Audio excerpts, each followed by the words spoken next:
Skeleton Hut. Nick Hines, the Sarge, reporting for duty here on another wonderful Friday, another great edition of My Racehorse Live. It's a pleasure to be here. And, of course, it's been what a tremendous week. It's been a roller coaster of sorts in its own right.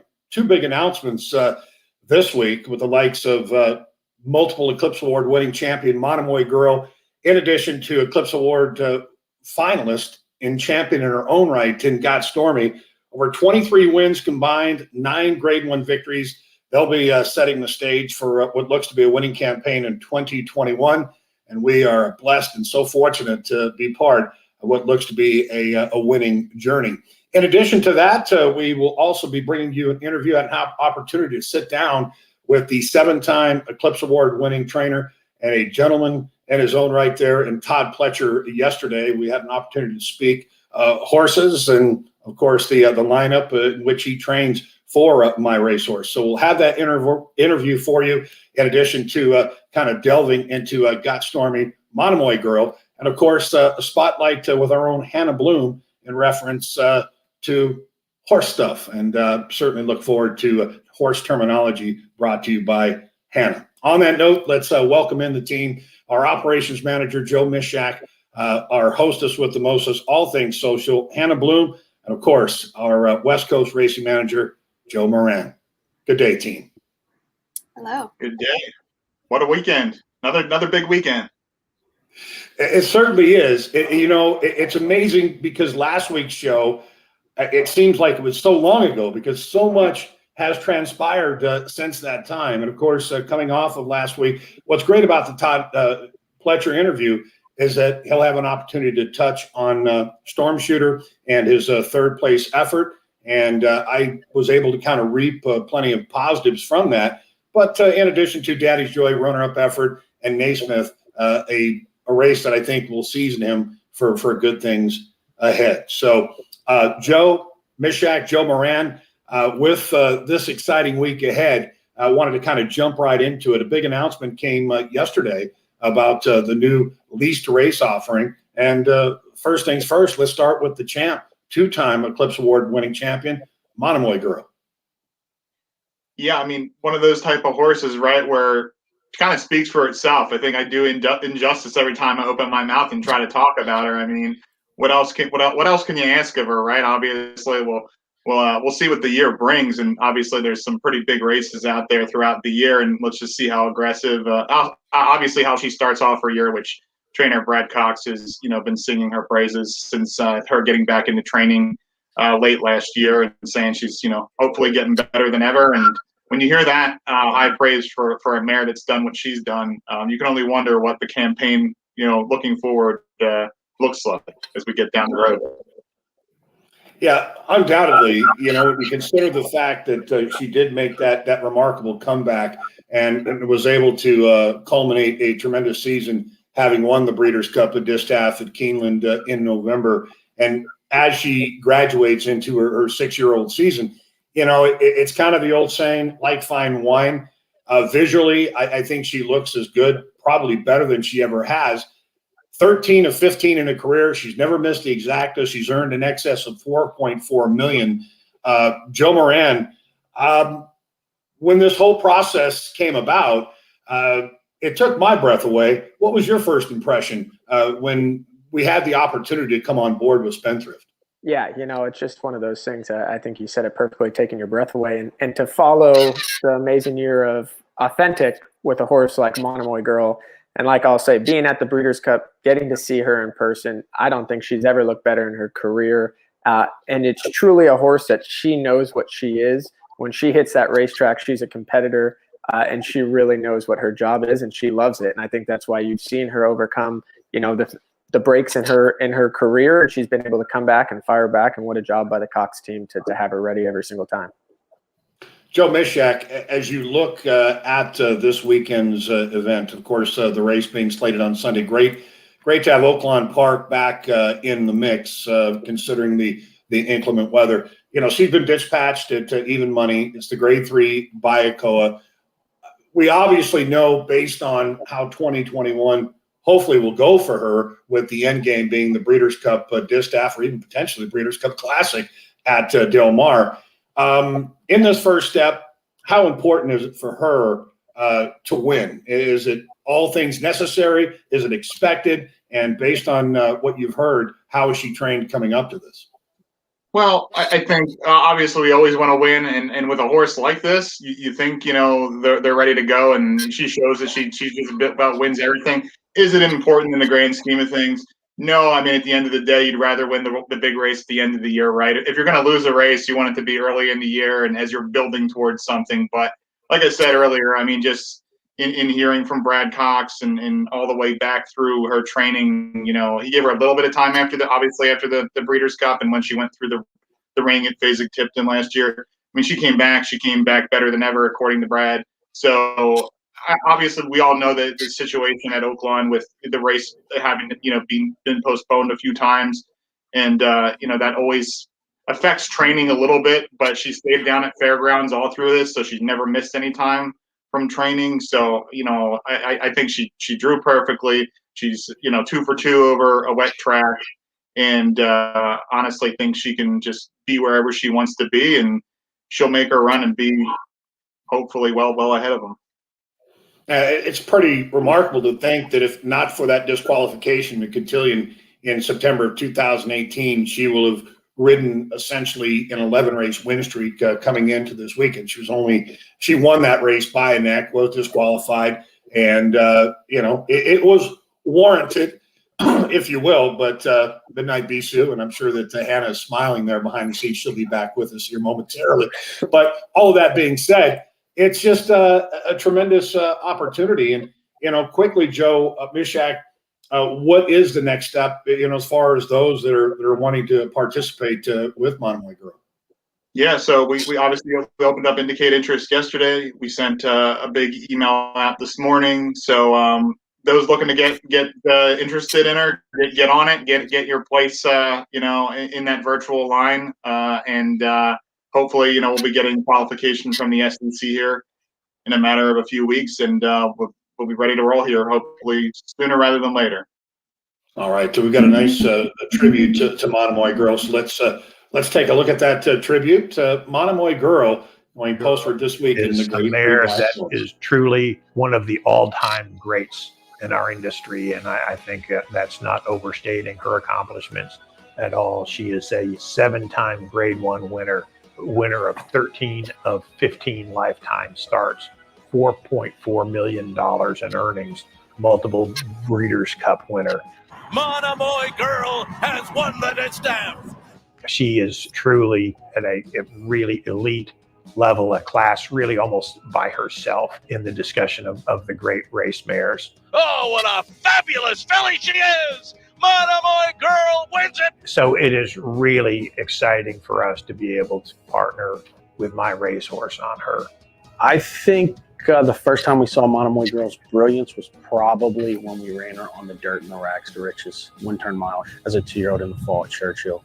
She displayed a lot of speed and was able to carry it and receive some big figures out of the race and bounce out of the race in good order. And then I thought right then, like, if this filly can carry that speed around 2 turns or be up close, she can win the Kentucky Oaks, and she was able to accomplish it later on. And the Kentucky Oaks is the one that meant the most. Maybe it's just it's a classic race. I declare it a classic race. That would be number 1 on my list. I'd say number 2 is probably the Ashland, her giving us our first Grade 1. It is all Monomoy Girl. And then I'd say the Breeders' Cup this year, with all she'd gone through, getting back to the races was definitely high up on the list. She did it again. Monomoy Girl and Florent Giroux have won the distance. Just unreal, just what she's done, in 3 years period has been incredible. So far, she only competes, against a female, but she beat pretty much, all the good one out there. And we are looking for a new challenge with her in 2021. I learned, through the years, to know her more. She can be a little bit quirky sometimes at times, but she's very honest and she always runs all she can, and she has a big heart during the race. She has a lot of grit and a lot of determination. Good thing about her, she always wins, so that's the good thing. And Monomoy Girl does it again. Monomoy Girl just keeps on winning. For Monomoy Girl to return in 2021 is a surprise, I guess. Kind of thought after the Breeders' Cup, she would be retired, become a broodmare. But, it was amazing for them to give her another year. She's perfectly sound, and she's moved forward and doing well since the Breeders' Cup. I don't think I've ever been to the bottom of her, during a race where, she was like fully committed 100% with her head down and really getting tired. Probably that's why, she bounced from her race always in good shape. Looks like, even in the Breeders' Cup this year, at the 8 pole, a furlong mark from the wire, she was still a bit messing around and not fully extending herself, so that's a good sign. And it's nice when you always have something left, for the next one.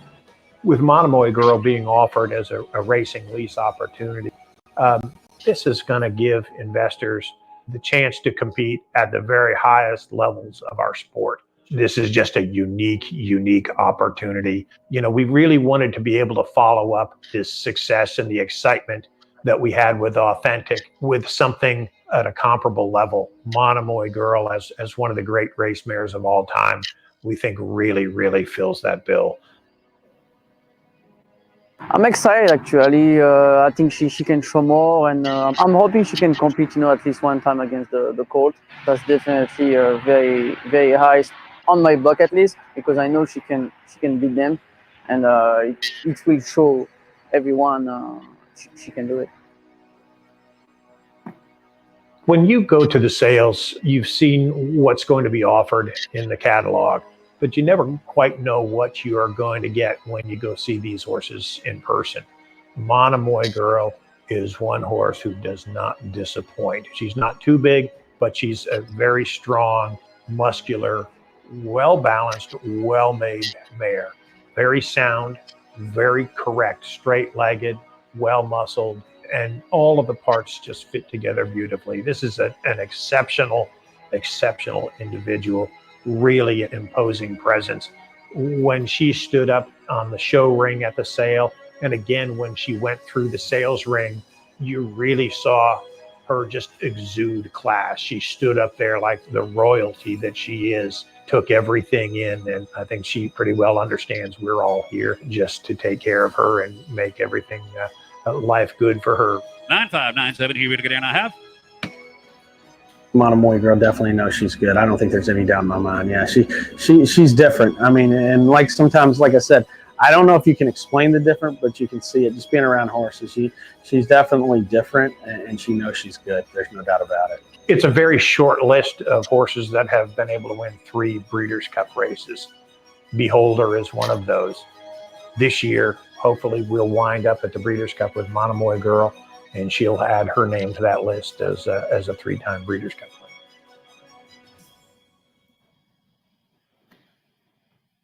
Indeed, a wonderful tribute there to Monomoy Girl, and a quite exciting news. The fact that she will now have the opportunity to be part of My Racehorse Nation. A big thank you to Spendthrift Farm and Mr. Hughes for making it all possible. All right, we're going to get into Got Stormy here in a moment, but as I touched on to begin the show, had an opportunity to sit down with 7-time Eclipse Award winning trainer who recently just surpassed $400 million in purse earnings in a career as a top-tier trainer. And we are so fortunate, so blessed to have been part of Todd Pletcher training a group of horses for us, and had an opportunity yesterday to sit down with Todd and talk the My Racehorse lineup. For duty, a 10 hut, ladies and gentlemen, Nick Hines, the Sarge, on behalf of My Racehorse. So pleased to have the one and only 7-time Eclipse Award winning leading trainer Todd Pletcher, recently nominated for the National Museum Racing Hall of Fame, and just pretty much assured to get in, counting our blessings here. And of course, over $400 million in purses. He had achieved quite a tremendous goal. Happy to welcome into My Racehorse Live, the one and only Todd Pletcher. Good day, sir. Good day. How are you, sir? Doing great. We're doing great. And on behalf of all of us here at My Racehorse, we would like to thank you for taking out your valuable time and the commitment that you have shown to My Racehorse the entire staff, not only the staff and allowing us to interact with the stable, but of course to the partners as not only looking back, but for the future as we continue to build on our relationship. And I know that we've got X amount of time to cover a number of bases, so let's get started. Todd, Storm Shooter. This is a horse that comes in having 5 races to date. He's only been off the board in 1. He's a stakes placed winning son of Twirling Candy. And, coming out of that recent finish the other day in which he finished a very good 3rd, what were your thoughts on the effort and how did he come back? Well, he came back well, and I was pleased with his effort. Of course, we want to win every time, but like everyone else in the race, it was a race that got carried over a number of days before they actually used it, and so we didn't get a perfect schedule with that and the conditions that you have to deal with. And in New York, in this time of year, we're kind of a schedule oriented training operation. We like to pick out a date that we're going to run, and we like to target that and work the horse's schedule leading up to that. You have to be really flexible during the winter. Sometimes you have to move works forward, you have to postpone works a few days, and you're constantly monitoring the weather and working around that. So he had a less than ideal setup for the race. I thought despite that, he ran very well. He continued trying to the wire. And like you pointed out, the horse, has been very consistent. He showed up and he, gives us a solid effort every time. Yeah, absolutely. And I know as a former trainer, it could be quite frustrating. The difference of being out here in California, obviously the weather, but the difference with California is they also, have a lack of entries, and essentially they get pushed back. And in that amount of time, you're having to kind of juggle from a training perspective to keep these horses on point and keep them sharp. In reference to the race in general, overall, I was pleased. There were reports that Dylan said that he would have hoped that he broke a little sharper, whereas he may have engaged a bit more closely in a race that in a day in which a track seemed to be a bit speed conducive. In looking at his races, Storm Shooter, he's a bit reluctant to switch leads, and that's the first thing that comes to mind. And of course, there's always hey, switching leads, did it mean the difference, and would it make the difference if he had switched leads? But in this particular case with Storm Shooter, is there any reasoning why you don't think he switched leads, in addition to the fact that how does it affect the efficiency in a horse's motion, which can affect their race results? Well, I think Jerry Bailey used to have a good analogy, I thought, and he said, imagine if you were going through the airport from gate 1 and you had to go all the way down to gate 30 and you had to carry your suitcase only in your right hand. And you'd get tired and you'd love to switch over and put that suitcase in your other hand to kind of split it up. So, Storm Shooter, watching the head on replay, broke on his right lead. He went to his left lead at the half-mile pole, pretty much ran from the half-mile pole to the wire on his left lead. And I thought because of that, he was always just shifting in just a little bit. The horse is not a problem for us in the morning to get to switch leads. He does it routinely in his gallops, and I don't have a great explanation of why some horses, sort of in the heat of the moment, the heat of the battle, sometimes they just don't switch leads as efficiently as some other ones. And sometimes you'll even see a horse drop his rider at the gate, drop his rider at the gate, and go around the track without anybody on board and switch leads perfectly on cue, just where they should. And then other times we have a high quality jockey like Dylan trying to get them to switch leads. Sometimes they can't. And in his case, he's been a little bit tricky that way. Sometimes you're better off just let those horses stay on the lead they want to be on and try to keep their momentum going. I think sometimes when you get to try to wrestling around with them, you can lose a little bit of momentum. But I thought Dylan did the best he could under the circumstances, and despite never switching leads, the horse kept trying to find a little more. He just couldn't make that final impact at the end. Oh, it's interesting. In our pre-production, you and I had talked sidebar, for example, in regards to the Affirmed and Alydar rivalry. And there was I personally think it's a bit of a misnomer because, you know, the word on the street, if Alydar had switched leads in those races in which he was defeated, he would have gotten the upper hand on Affirm. But if you watch really closely, there are races within that Affirm never switched leads, but yet was able to hold Alydar off. So it's an interesting dynamic, right? It is. And, you know, Awesome Again's another example of a horse that when he won the Breeders' Cup Classic, he went back to his left lead inside the 16th pole and seemed to get a surge from doing that. So, you know, every horse is a little different. Some of them are going to be a little more confident and comfortable on a certain lead. And so, you know, we'll continue to work on that. And, you know, it's an area that maybe, you know, we'll find another length if he can start to polish that off a little more professionally. Well, yeah, most difficult in the sense that, as you alluded to, in the mornings, he switches leads on cue.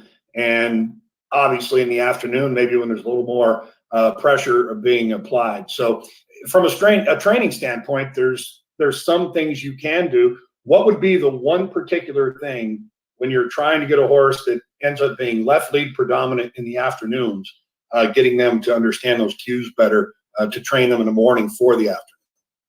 Well, I think that's just it. You know, you try to emphasize every morning of, you know, doing it like clockwork. And every time they get to that point, approaching the turn, they're going to switch their left lead, coming out of that turn back to their right lead, and then going back to the turn. And, you know, that's something that we focus on with all of our riders and all of our horses. And generally, once it becomes a habit, it's a good habit, and they'll continue to follow suit. And every once in a while, you'll have one that's a little stubborn about it, even in the mornings. And so, you know, you have to, I usually tell my riders, look, I want you to try to get the lead change once. If you don't get it, give them a couple strides, try it again. And if you don't get it the second time, then let's leave it alone. Let's not get into that frame of mind where they don't switch their leads. We're going to wrestle with them and disrupt their entire gallop just because of it. We'll come back and work on it on the next turn and then the next day. But sometimes when you start to make a big deal out of it, it becomes an even bigger deal to the horse. Yeah, that's totally understood. And I think the fact that he's a young, developing 3-year-old, there, again, from a maturity standpoint, you know, he may eventually kind of just find it on his own, and kind of understanding that may lead to a greater strength. In looking at Storm Shooter, obviously, you know, crystal ball question, and I know that you've been up against it as far as, you know, getting condition races to go. Obviously, utilizing conditions is optimal based on optimal distance, open, restricted, race considerations, etc. But in looking at the Twirling Candies as a general rule, they seem to be pretty versatile. You made a comment back in the fall that you'd like to see potentially Storm Shooter get on the turf one day, or hopefully sometime soon. When do you think, at some point, will it be within a race, next race, a few races down the road for him? Obviously, with the spring around the corner, let's hope. And I know you've been dealing with the inclement weather there. How soon do you believe that Storm Shooter would have that opportunity to maybe try the lawn? Well, I think we'll probably have a chance to run him one more time on the dirt.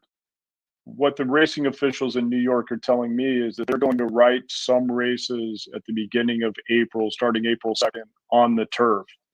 Now, riding them and actually having the weather cooperate so that they can run on it could be two different things. But, you know, as a rule, we get pretty fortunate. Within the first 2 weeks of April, we'll generally be on the turf course in New York, and you know, and then sometimes we'll get to stay on it into December. So that's what we're hoping for. So most likely scenario is the next race will be on the dirt, and then the following race possibly on the turf. And he's run certainly well enough on the dirt, but like you said, I think Twirling Can is a versatile stallion, not only distance-wise but surface-wise. So it's great to have those kind of options, and especially when you have a horse like this that handles a wet track, you get in a situation where it rains and the race comes off the turf, then, you know, he's good to go. Yeah, no doubt. It's nice to have that versatility, if you will.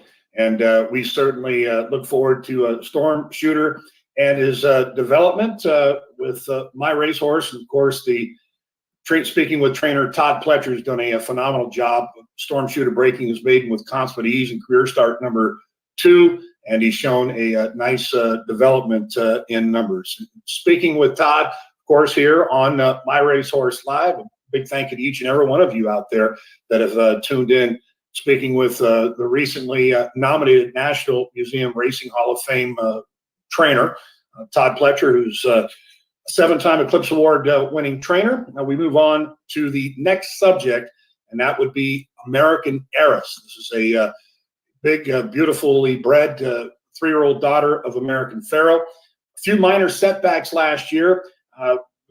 Really never designed, both prototypically and just as far as just mental and physical development, to be the precocious type.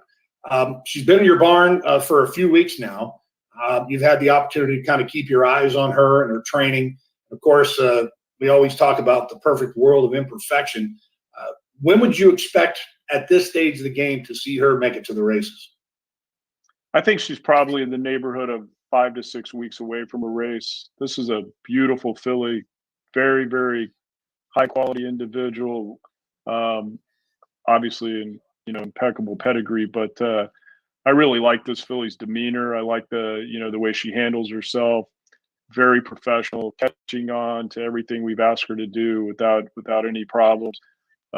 Learning, the gait really, without any hesitation. And this is my kind of filly. I mean, she looks the part, and she has a lot of class. Question: we've obviously covered her works in the work shows, and I've had this discussion along with Joe Moran. We cover the works from essentially coast to coast. Whether they're there and training with you at Palm Beach Downs, we've covered horses in upstate New York, out here in California, and even in the Midwest. When you are putting, and obviously she's had an opportunity to breeze in company. When you are putting her in with a workmate, what goes into that thought process? And are you gauging talent, or are you essentially just working on trying to get her fit and or trying to relax while she's in with company? It's a combination of all those things. And, I think what's important for a lot of people to understand is horses running next to another horse is sometimes an intimidating situation for that horse. And so you have to get horses comfortable running, inside of another horse, beside another horse, behind another horse, in front of another horse. And so, without that experience, they can be uncomfortable. But when we match them up, we're generally matching them up according to what we feel like their fitness level is first, and their ability level as well. So we don't want to take a horse that's run 5 or 6 times and put them in with a horse that's never started or only had a couple of 3 furlong or 4 furlong breezes. So, we'll generally try to match them up based on fitness level first, and then as we start to see their fitness levels increase, then we'll start to get a little line on what their talent level is as well. And speaking of numbers, for example, she's in training at Palm Beach Downs, which has been a kind of a perfect segue for these horses once they work their way into the big track and into your quote unquote first string. I hate to use the term first string because you've got your best horses many a time that are kind of working they're getting their sea legs back and in fitness, so to speak. But at what point do you determine, say, for example, in a case like American Heiress, she's up to the point now, as I can tell by the workout, she's had 4 recorded drills. She's had 2 half-mile works. At what point do you determine when, say, for example, a filly like this, a 3-year-old daughter of American Pharoah, would be ready and able to graduate into the track in which she is actually going to race? Well, actually, the majority of our horses during the winter are stabled at Palm Beach Downs. So in most cases, these horses will go to Gulfstream for the first time the day they actually run. Now, in some cases, we'll take some in that we feel like might need a little extra schooling or whatever. But, 99% of them will do all their training at Palm Beach Downs. And first time they'll see Gulfstream is on race day. That's great. I think that's a fantastic opportunity there. And, it's not in all given situations that you have the flexibility and, the leisure, if you will, to be able to train at a qualified training center and be able to race at a top tiered racetrack. You know, we've been benefited out here in California with San Luis Rey Downs, but it's a little difficult to sometimes you make that transition up to say Santa Anita or even across down the road to Del Mar. But nevertheless, it looks to me as if Palm Beach, it's been a wonderful place, perfect setting, if you will, for horses to develop. So would you say I'm asking you in a crystal ball, as far as timing of a race for American Heiress, would it be safe to say 10 weeks, 12 weeks? No, I think a little less than that. I mean, she'll probably have one more half-mile breeze, go to the gate in between her last work and that one, and then assuming that goes well, she'll be ready to go 5/8. And generally, we like to get at least one, sometimes two 5-furlong breezes before we'll breeze them from the gate. But you know, we'll see how she continues to do. It's interesting to me that American Pharoah has been an extremely successful turf stallion, and this filly's out of a turf mare who's produced a graded stake horse on the turf. So I wouldn't be surprised if she ended up making her debut on the turf, but we'll kind of let her dirt works determine that as we go along. And would you agree that when you debut a horse on turf, it tends to be a bit more of a soft launch, and that the dirt races can be, you know, a little more, I guess, tedious on a first-time starter? You prefer turf over dirt if you have that option? Well, you know, I think it depends on the individual, and certainly, you know, if the horse is better designed for the turf, then certainly we would rather do that than have them have a race on the dirt and take a lot of kickback and those sort of things. So generally, you know, we'll start the horses that we feel like have a really good chance on the dirt, but sometimes I totally agree with what you're saying, is it's an easier introduction on the turf, and you don't get all the kickback, and it's a little less demanding. You don't have to be quite as fit. So it can be kind of a good launching point, even for some horses that end up on the dirt later on. All right. We are speaking with trainer Todd Pletcher, My Racehorse Live. A big thank you to those who have tuned in for the show. And, of course, Todd giving us an update on horses that are under his care as we proceed with today's show. We would like to discuss Deep Cover. And the Deep Cover, this is a horse that you are very familiar with as far as the family is concerned. You look back at the history of the sire, Mission Impossible. This is a horse that you had very good success with, in addition to the fact that you had trained for our partner, Randy Goulat of Twin Creeks, but also the sibling, and Vince Ramos. And Vince Ramos is a horse that earned in excess of $374,000. And I know that you and I had talked, and he himself, a horse that was on the Derby Trail, having won the Sam F. Davis. We talked about this horse numerous times, obviously, with you being at the OBS sale last year. This is a horse that was in training with you and had a minor setback, which is not uncommon with young horses, and having a tibial stress fracture, which probably sounds a lot more harsh than it really is. But here's a horse that's very eager to train. He seems as if he's a bit on the muscle. He was gelded, which I think will help the end-all process. You were complimentary of his training last summer. What are your thoughts on his return to training with you thus far? Well, the horse is doing really well, as you can see in this breeze. I mean, we haven't at all allowed him to do as much as he wants to do, and you know that's the one thing that we're focused on, is just trying to get him to dole out that speed when we ask for it, instead of wanting to do it all the time. And you know, he's a very forward training horse. He enjoys what he's doing, and you know, our focus has just been kind of getting him to chill out a little bit. And Pablo Gallegos, his exercise rider there, is doing a really good job on him, because you know, with a less strong rider, this horse could get pretty aggressive. But you know, the good thing about that is he likes what he's doing. He enjoys it. He wants to do it. So that's why you see him, as opposed to what we saw with American Heiress, working by himself and just trying to get him to calm down and like I said, dole out that speed when we want it, not just the whole way. Yeah, that's the other, as we've had an opportunity to cover it in our work show, also noting that he's had the draw reins. Is that for him to essentially learn to kind of gather himself up and switch off? He looks like the type of horse that, as you had alluded to, if he were to get into company, he could become ultra aggressive in that. So the draw reins, what would be the primary premise of draw reins outside of rider control? Well, as you can see, his head carriage is a little bit elevated. So by using those draw reins, it'll pull his head down a little bit. It allows the rider to kind of bow the neck a little more and get a little more control over it. Also, some cases we'll use it if we have a horse that wants to carry their head a little too high, even though they're not strong.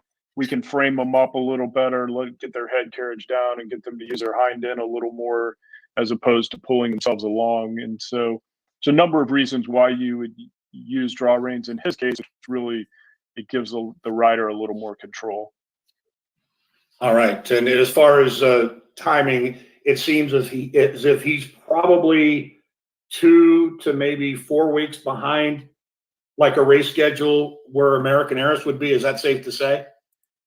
He's a little behind in terms of what you would see on the work tab, but he's fitter than his work tab would suggest. And I found that not only, so he has a different foundation than she does. You know, he went through a 2-year-old in training sale in March, so he was a fairly fit horse. He came into us, had some additional training. So I think he's the type that he's going to come to hand pretty quickly. You know, I would expect, you know, another 6 weeks or so, and he'd be ready to go. And we'd probably be looking for a maiden New York bred for him.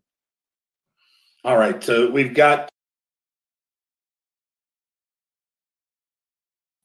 All right, and of course, sat down with Todd Pletcher yesterday. The interview essentially went on into the 40-minute marker. Essentially, we were kind of hoping to encapsulate it with the number.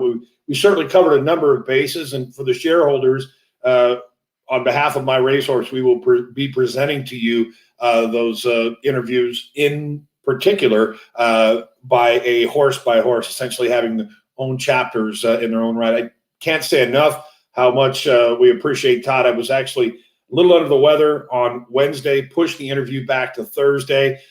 He was so kind with his time, and we certainly he's an easy listen. He's Todd Pletcher. Of course, recently nominated for that National Museum Racing Hall of Fame, certain to be in within due time. So Todd Pletcher, thank you on behalf of all of us here at MyRacehorse. All right, I want to welcome back in Joe Mishak and Joe Moran. And again, so much to learn, not only from Todd Pletcher, but of course, all of the trainers in which we employ. And what's really great about the announcement that was made, having Brad Cox, Eclipse Award winning trainer of 2020, and now, of course, Mark Casse, who has been the mainstay trainer of Got Stormy. This is a daughter of Get Stormy. She is newly turned 6 years of age, purchased in excess of $2 million, $2.75 million to be exact. And what an incredible career she's had. 10 of 26, over $2 million in earnings, a multiple grade 1 winner. And boy, the future looks bright. It could be an exciting year, Joe Mishak. Yeah, I mean, no doubt. I mean, a horse like Got Stormy that has won against the males, won a grade 1 against the males. That's a feather in the cap that not many fillies or mares in this industry over the hundreds of years we've been doing this have accomplished. So it's super exciting when you get involved with a filly like that and or a mare like that, and super excited for 2021. I read a interesting comment from Mark Casse the other day, that he said the difference of prepping her this year versus last year is last year he kind of was, using the dirt like a lot of trainers. Obviously we know that most turf horses, due to the turf conditions, they get the breeze on. You don't get the breeze on the turf a lot, so they have to go breeze on the main track and so on and so forth. But Mark decided this year we're changing it up. We're going to get her on the turf for all of her breezes, and anybody that's been out there that's been taking notice. I mean, she's been kind of lighten up the turf in the morning. So I'll be pumped to see what she's got in store for us tomorrow afternoon. Well, it's interesting. I love the fact that Mark Casse has taken full advantage of the conditions. And, that's one thing that I think that we can perhaps highlight, Joe Mishak and Joe Moran, in future shows in reference to how does she fit in this condition. But it's a wonderful thing, and that's the art of being a top-tier trainer. That's how you win races, essentially, taking advantage of that condition. Now, Joe Moran, I know you've been a fan of Got Stormy since the get-go. I know that on a personal note that we've cashed some gambles along the way. And, looking at her and development and knowing that, look, she won the Grade 1 matriarch at Del Mar, and we know where the end of the rainbow, if you will, the pot of gold at the end of the rainbow is the Breeders' Cup here at Del Mar this year. Yeah, and I think the most impressive part about her is, one, the longevity and really the versatility from her. I mean, now later on in her career, she's proven this aspect where she can sprint against some of the top fillies in the game, not only route.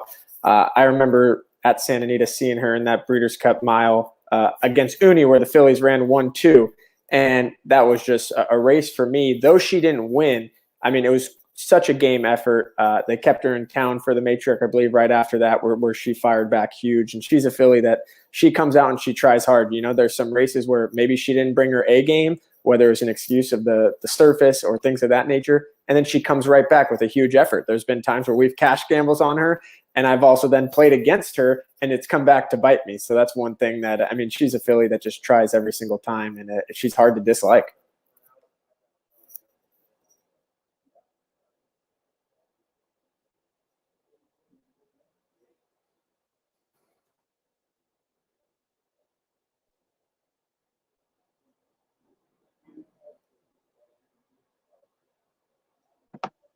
Nick, you're on mute. I am no longer on mute. There we go. It might have been a good thing for some people, Joe. In looking at the race that she has entered in, the Grade 3 Honey Fox, what is the anticipation? She dispatched at 7-5. I mean, there's a lot of pressure on her, but as it stands with, say, for example, with Monomoy Girl, how do you look at tomorrow's race? Is it something that, oh, this is a must win, or it's just, hey, let's just get her back in action and moving forward?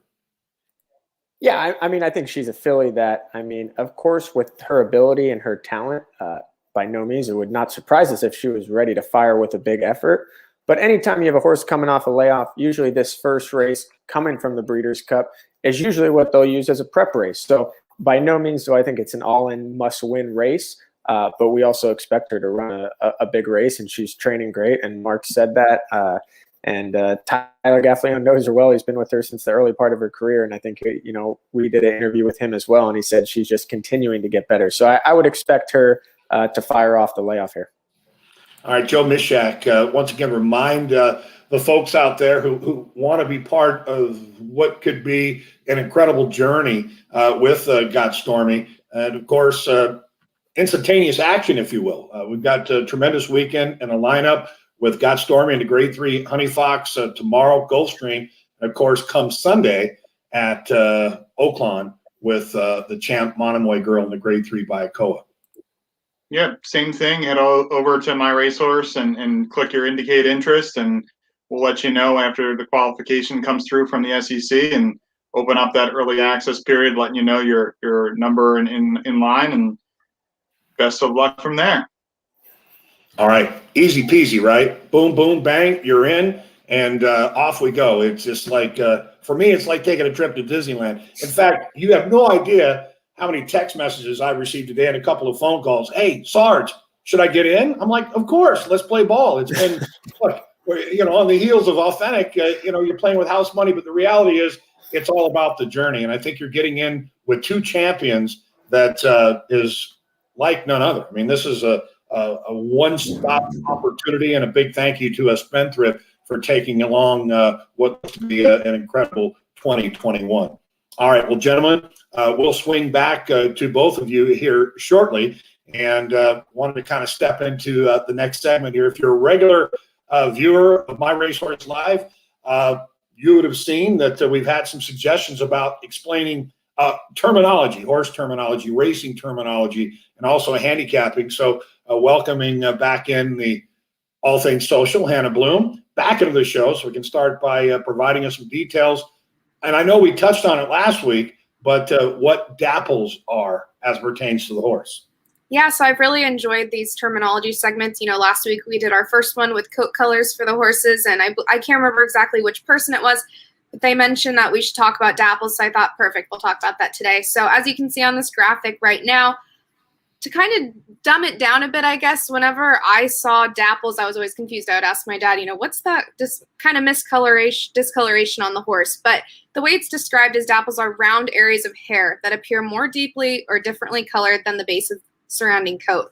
So we have two pictures we'll show as well. So you can kind of hear, and Nick, I know since you're a trainer as well, you can kind of go into this a little bit more, but you can see those kind of, I always explain them as little circles almost on the horse where the colors show different. And so Nick, I don't know if you can give a little bit more educated answer than I can.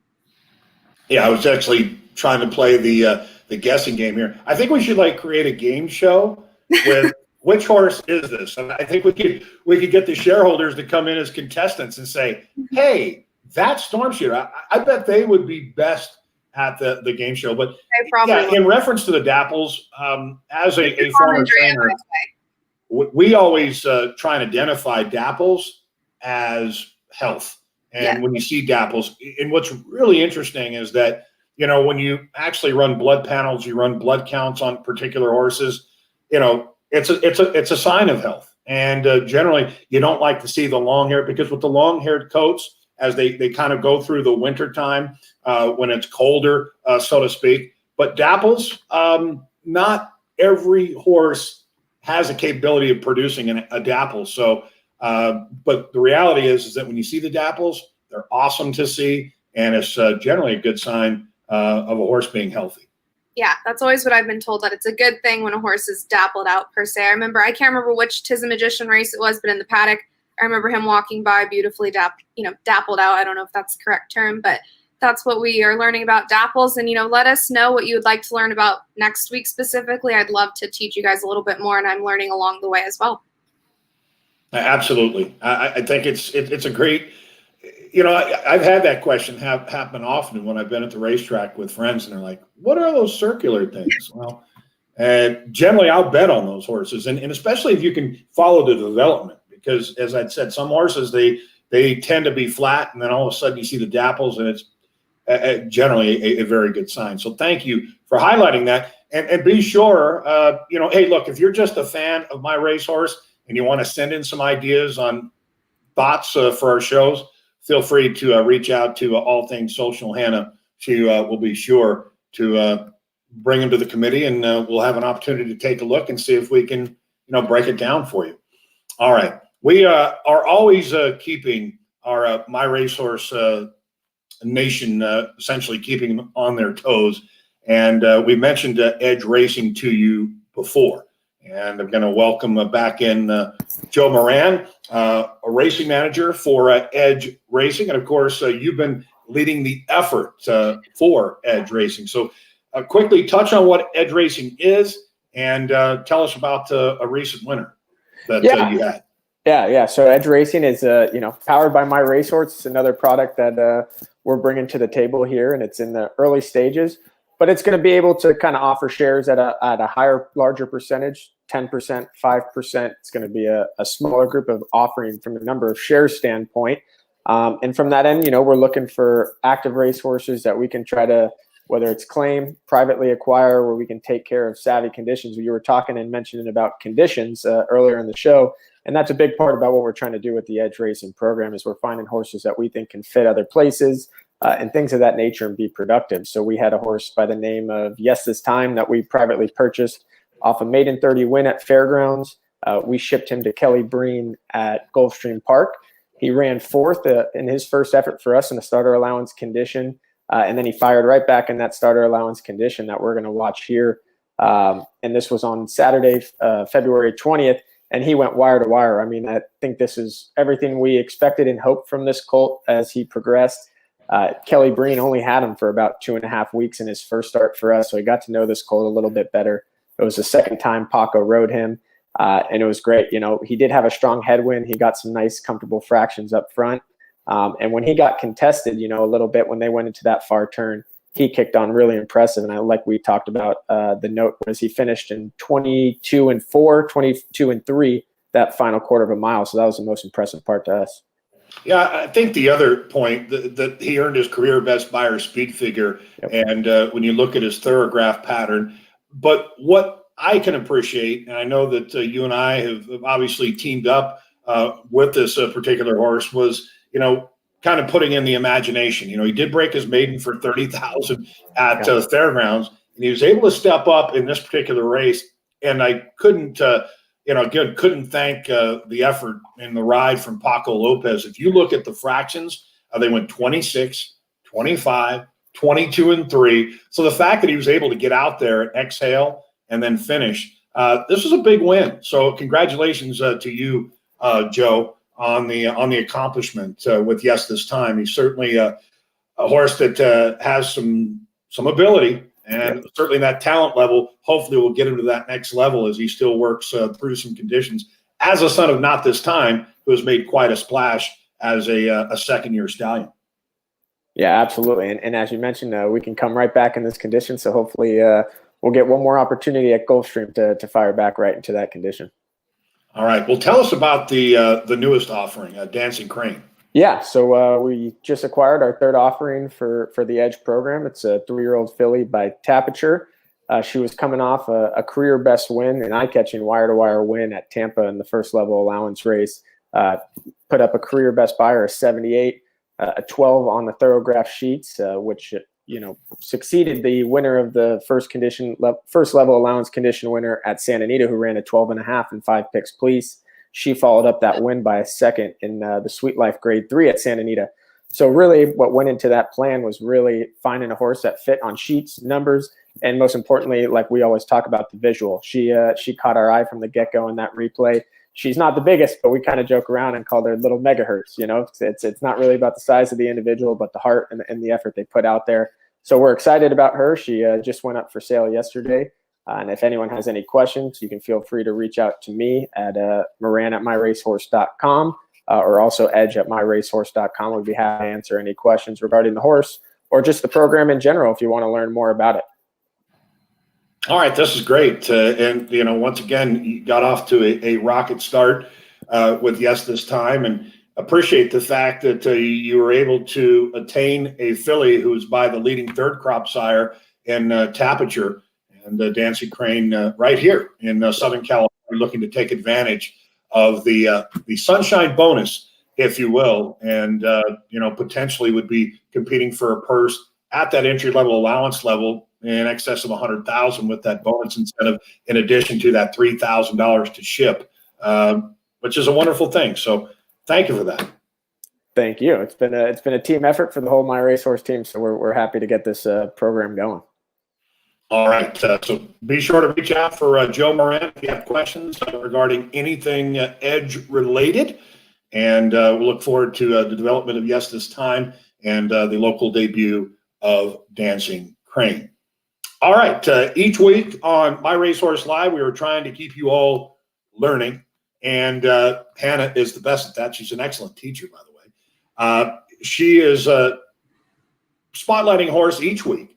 And for this particular week, I know we're venturing west. What do you have for us, Hannah? Well, thank you for saying I'm a great teacher. We're going to talk about Popular Demand. We've talked about him before, but we were able to get a little more footage from him this week. And so I just felt, why not show it? Here's some beautiful photos. I know Zoe Metz took these. She's a fantastic photographer located on the West Coast, but he looks fantastic. I don't think it hurts that the beautiful, Santa Anita's in the background. But like I said, he's, I heard from Gary and I talked to Joe Moran, the West Coast racing manager, that he couldn't be, doing any better right now. And it was great to see him on the track. I know we also have a little footage of him too, a quick video, but I just couldn't surpass these photos of him. I just thought he looked great. And I think we'll get that video queued up next. And if I was able to talk to assistant trainer Gary Mandela a few weeks ago on Backside Banter, so if anyone wants to check that out, it is on all of our social channels and on YouTube. But here's a little video. I think the coloring's a little bit off, so I apologize for that, but you are able to make him out a little bit.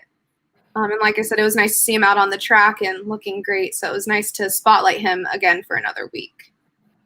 No, I think it's wonderful, and the news that Run Happy is starting to percolate a little bit in the breeding shade. He didn't necessarily get off to the quickest of starts. But, when you look at his sire, Run Happy, his sire being Super Saver, he kind of had one of those careers where he started strong and then he got a little, soft, and then he came back on again. Run Happy with a recent stakes winner in New York on Valentine's Day, an impressive one in that with Nikki the Vest and a maiden special weight winner in Run Classic. So I love this feature, not only today, but in general. So yeah, he's please a pretty horse.